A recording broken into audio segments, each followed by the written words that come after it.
Hi friends, once again welcome to we are coaching. आज का topic जो है वो है हमारा एक्सपोनेंट्स एंड पावर्स।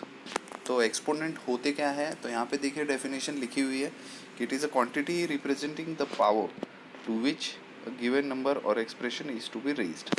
मतलब एक पावर, हर एक नंबर का एक पावर होता है। जैसे कि यहाँ पे देखिए 2�7 दिया हुआ है, राइट।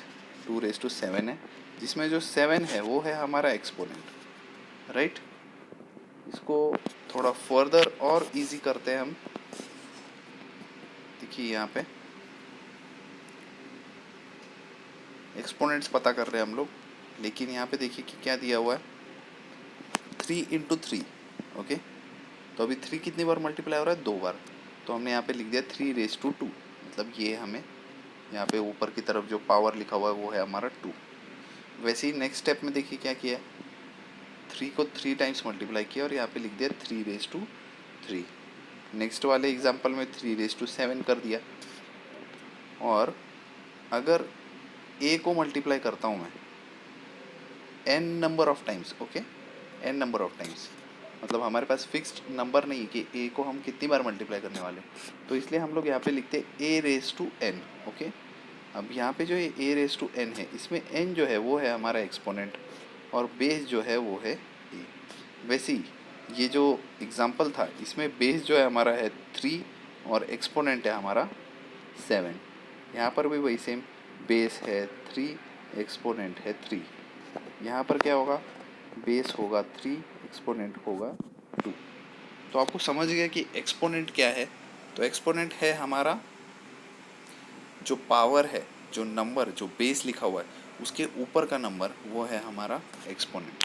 अभी हम देखते हैं कि ये जो एक्सपोनेंट्स है इनके कुछ रूल्स बनाए गए हैं, ठीक है। मतलब कुछ आइडेंटिटीज़ है, कुछ फॉर्मूले के जैसे है, जो हम अच्छे से स्टडी करेंगे तो हमें एक्सपोनेंट्स और पावर्स से रिलेटेड जितने भी क्वेश्चंस हैं वो हम लोग इजीली सॉल्व कर पाएंगे। अब आपको ये जो लॉज ऑफ एक्सपोनेंट है, जो कि कुछ 6 to 7 है, 7 के आसपास है, तो ये 7 लॉज जो है ये आपको लर्न करने हैं। बहुत ही ईजी है, एकदम छोटे छोटे से है, तो आप लोग ये इजीली लर्न कर सकते हो। 2 बार अगर आप लिख लोगे इसे तो आपको ये लर्न हो जाएंगे। तो देखते हैं कि पहला क्या लिखा हुआ है लॉ। फर्स्ट लॉ है a⁻m multiplied by a⁻n is equal to a⁻m+n। देखिए दोनों में बेस जो है वो सेम है, मतलब a जो है वो कॉमन बेस है, इसलिए जब आंसर आता है तो वहाँ पर ऊपर की तरफ पावर्स प्लस करते हैं। तो आप लोग इजीली समझ सकते हो कि जब बेस सेम होंगे और पावर्स अलग होंगे तो वो जो पावर है, मतलब जो एक्सपोनेंट है, उनको हमें करना है प्लस। ओके, तो यहाँ पर इसलिए m और n जो मल्टीप्लिकेटिव फॉर्म में थे पहले, वो आगे जाके यहाँ पर प्लस हो चुके हैं। ओके, इससे रिलेटेड एग्जांपल्स क्या क्या हैं, 2⁻3, 2⁻4, बहुत ही सिंपल एग्जांपल है। करना क्या है, 2 तो वैसे भी कॉमन बेस है, तो हम लोगों ने नेक्स्ट स्टेप में 2 जो है वो लिख दिया। 3 और 4 जो है वो हम लोगों ने देखिए यहाँ पे प्लस कर दिए फॉर्मूले के हिसाब से, और हमारा फाइनल आंसर आ गया 2⁻7। अब नेक्स्ट एग्जांपल देखिए क्या है, 5⁻4 मल्टीप्लाइड बाय 5⁻2। अब देखिए यहाँ पे कैसे करना है, 5⁻4 -4। ओके, साइन के साथ में हमें नंबर लेना है, इसलिए जब हम लोग फाइनल आंसर निकालते हैं, ठीक है, जैसे कि यहाँ पे है -4 और +2 लिखा हुआ है पावर में, तो हम लोगों ने नंबर नहीं लिया, सिर्फ नंबर के साथ में जो उसकी साइन थी, अगर नेगेटिव साइन थी तो वो नेगेटिव साइन भी उसके साथ में कैरी करनी है जब हम आगे का आंसर निकालते हैं। तो -4 एंड +2, तो क्या आंसर आता है, -2। ओके, अब देखिए नेक्स्ट फॉर्मूला क्या है, a⁻m। अगर किसी नंबर का पावर, किसी नंबर का जो एक्सपोनेंट है वो आपका नेगेटिव है, तो आप उसको रेसिप्रोकल कर सकते हो, मतलब वो बन जाता है एक रेसिप्रोकल नंबर, क्योंकि नेगेटिव साइन कहीं कहीं पे हमें ज़रूरी नहीं होती, तो हम लोग उस नंबर का एक रेसिप्रोकल बना देते हैं, मतलब वो हो जाता है 1/a⁻m, और नेगेटिव साइन जो है वो हट जाता है, ठीक है। जैसे कि यहाँ पे एक एग्जांपल दिया हुआ है 2⁻6। अब नेगेटिव साइन हट गया तो वो बन गया 1/2⁻6। अब देखिए यहाँ पर क्या है, यहाँ पे तो दोनों नंबर्स है, न्यूमरेटर भी और डिनोमिनेटर में भी, और दोनों के पास पावर्स है सेपरेट सेपरेट, 3⁻² और 7⁻−5। जैसे कि अब फर्स्ट वाले क्वेश्चन में देख रहे हो कि 2⁻6 है, तो वो नंबर जो है वो डिनोमिनेटर में आ गया। तो अगर कोई डिनोमिनेटर वाला नंबर है, जैसे कि यहाँ पे ये 7⁻5 है, ये डिनोमिनेटर वाला नंबर है, तो जब हम इसका रेसिप्रोकल करेंगे तो वो चला जाएगा न्यूमरेटर में, दैट इज 7⁻5, और जो ये न्यूमरेटर में था वो चला जाएगा डिनोमिनेटर में, मतलब ये रेसिप्रोकल हो जाएगा। तो नीचे का नंबर जो है वो पूरा का पूरा अपने पावर के साथ ऊपर शिफ्ट हो जाएगा, और ऊपर का नंबर जो है वो नीचे शिफ्ट हो जाएगा अपने पावर के साथ, और यही बन जाएगा हमारा रेसिप्रोकल, और दोनों के जो माइनस के साइन है वो हट जाएंगे। ओके, तो ये थी हमारी सेकेंड प्रॉपर्टी। अब देखते हैं थर्ड प्रॉपर्टी क्या है।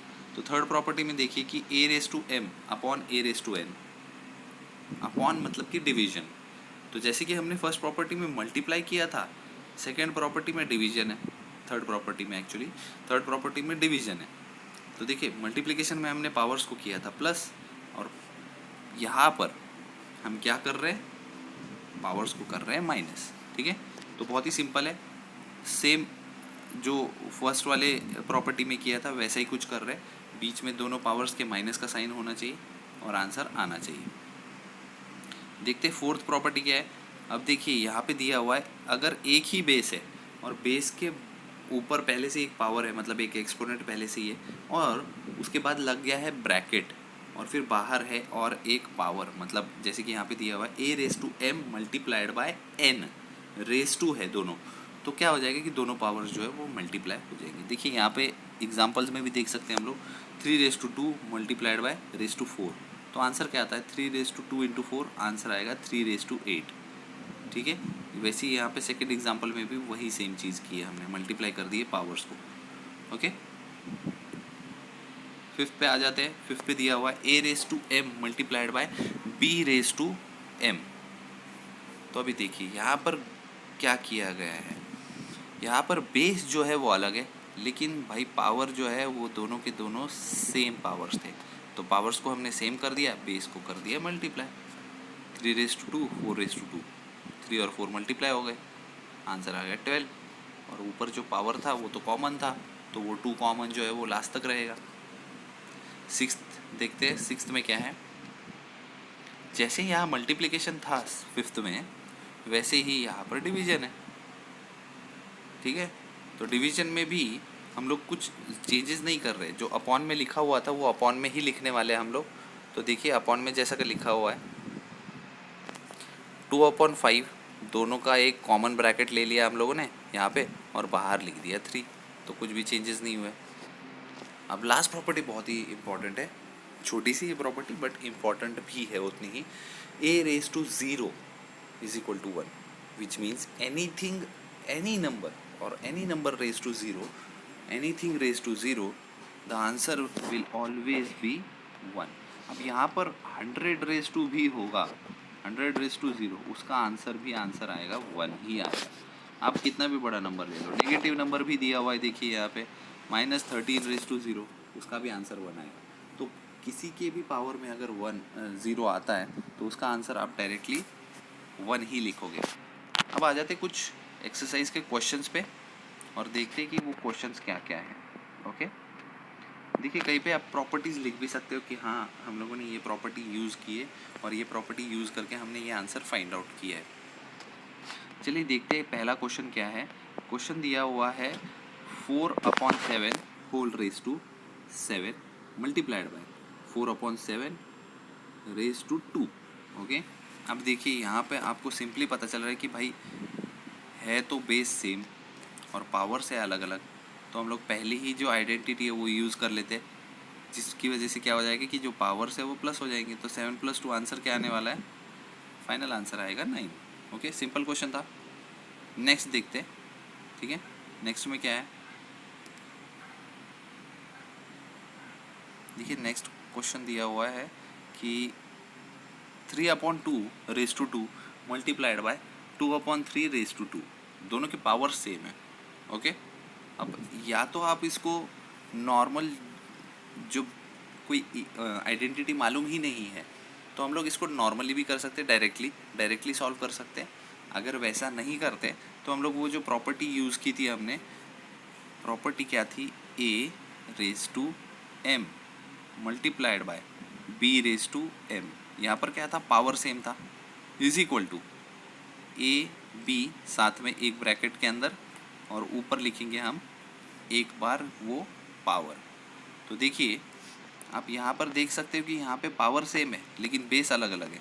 तो मैं इन दोनों को ब्रैकेट के अंदर लिख सकता था 3/2 प्लस नहीं, मल्टीप्लाई करने वाले हम उसको, तो मैं इसको इरेज कर देता हूँ। ठीक है, मल्टीप्लाई करते हैं, मल्टीप्लाई 2/3 और बाहर पावर क्या आने वाला था, 2। तो देखिए 2 जो है वो अंदर डिवाइड हो गया, 3 डिवाइड हो गया, अंदर 1 बच गया। तो 1 का स्क्वायर कितना होता है, आंसर आता है 1। अब ये तो मैंने किया था आइडेंटिटी से। अब नीचे देखिए जो सॉल्विंग की थी ये विदाउट आइडेंटिटी यूज़ की थी। मैंने क्या किया कि जो पावर है 3 का पावर 2 है तो वो लिख दिया, 2 का पावर भी 2 है यहाँ पर, तो वो लिख दिया हमने। ओके, और उसके बाद में सेपरेट लिख दिए दोनों के, यहाँ पर भी दोनों जो सेपरेट थे वो यहाँ पे दोनों पावर्स दे दिए। अब देखिए सेम पावर वाले और सेम नंबर्स जो है वो कैंसिल हो गए। वैसे ही यहाँ पे 3/2 और यहाँ पे भी 3/2 है, वो भी कैंसिल हो गया। आंसर आ गया हमारा फाइनल 1। तो आप आइडेंटिटी यूज़ कर सकते हो। अगर आपको आइडेंटिटी यूज़ नहीं करनी है तो बिना आइडेंटिटी के भी आप इसका आंसर फाइंड कर सकते हो। चलिए नेक्स्ट क्वेश्चन की तरफ बढ़ते हैं। देखिए नेक्स्ट क्वेश्चन जो है वो डिवीजन वाला है। ठीक है, साथ ही साथ पावर्स जो है वो सेम है, सॉरी पावर्स सेम नहीं है, बेस सेम है हमारे, 3/4। तो हम लोग आइडेंटिटी यूज़ कर रहे हैं। थर्ड वाली आइडेंटिटी जो हमने थोड़ी देर पहले देखी है वो आइडेंटिटी मैंने लिख दी है। जब डिवीजन वाले क्वेश्चंस होते हैं तो हम लोग क्या करते हैं, दोनों पावर को माइनस करते हैं। लेकिन और एक स्टेप याद रखनी ज़रूरी है, मैंने जो बोली थी कि पावर के साथ में जो नंबर है उस नंबर के साथ जो भी साइन होगी वो साइन आपको उसे फॉर्मूला में भी कैरी फॉरवर्ड करनी है। तो जैसे कि यहाँ पे मैंने सर्कल किया है -2 का, तो ये -2 जो है हम फॉर्मूला में भी यूज़ करेंगे। तो देखिए यहाँ पे m और n की माइनस की जो साइन है, ये साइन ये तो मैंने यहाँ पे लिखी हुई है, ठीक है, जो रेड कलर में मार्क किया है मैंने। लेकिन साथ में ये -2 जो था, जो सर्कल किया हुआ है, वो -2 यहाँ पर आपको वैसे का वैसा ही लिखना है। और जब ये दोनों साइन माइनस की साइन एक साथ आ जाएंगे तो वो बन जाएगा, यहाँ पर देखिए रेड कलर में मार्क किया हुआ प्लस, तो वो बन जाएगा 3+2 और फाइनल आंसर आएगा 5। तो फाइनल आंसर देखिए 3/4 होल रेज टू 5। अब थोड़ा सा डिफ़िकल्ट और आगे डिफ़िकल्टी लेवल बढ़ा देते और आगे क्वेश्चन सॉल्व करते हैं। देखिए दिया हुआ है 2/3 का स्क्वायर डिवाइडेड बाय 4/5 का क्यूब मल्टीप्लाइड बाय 3/5 का स्क्वायर। अब देखिए यहाँ पे सारे के सारे जो है नंबर्स थोड़े अलग अलग दिख रहे हैं, पावर्स भी सेम नहीं है। ठीक है, अगर पावर्स यहाँ पे सेम है भी तो इनके बीच में मल्टीप्लाई, कहीं पे डिवीजन के साइन है, तो इसलिए हम लोग क्या करते हैं, पहले पावर्स को सेपरेट कर लेते हैं। तो देखिए पावर्स सेपरेट किए हुए 2 स्क्वायर 3 स्क्वायर पहला वाला, डिवीजन है 4 cube 5 cube, okay, 3 square 5 square. अब एक और रूल याद रखना, जब भी डिवीजन आता है तो आप लोग क्या कर दीजिए, उस डिवीजन की जगह पे लिख दीजिए मल्टीप्लाई। अब इससे होता क्या है कि ये जो नंबर था ये हो जाता है रेसिप्रोकल, मतलब ये 5/3 जो यहाँ पे डिनोमिनेटर में था वो आ गया यहाँ पे न्यूमरेटर में, 4/3 था न्यूमरेटर, यहाँ पर बन गया वो डिनोमिनेटर। अब यहाँ से जो सॉल्विंग है ये बहुत इजी हो जाएगी क्योंकि सारे के सारे मल्टीप्लिकेशन के साइन है। ठीक है, तो आपको ये याद रखना है कि यहाँ पर जब डिवीजन आता है, ये जो डिवीजन आया है इसको कर देना है हमेशा मल्टीप्लिकेशन में कन्वर्ट, और ये बन जाएगा रेसिप्रोकल। ओके, सेकंड नंबर को रेसिप्रोकल में कन्वर्ट करना। ओके, ये हमेशा याद रखिएगा, नहीं तो फिर आप लोग क्या कर दोगे कि ये फर्स्ट जो नंबर है उसको रेसिप्रोकल कर दोगे, उसको रेसिप्रोकल मत करना, इसको रेसिप्रोकल करना। ओके, तो देखिए यहाँ पे ये नंबर फॉर्म हो गया। अब इसको हम करते हैं सेपरेट कैसे किया है मैंने, देखिए जो बेस सेम है 2 और 2,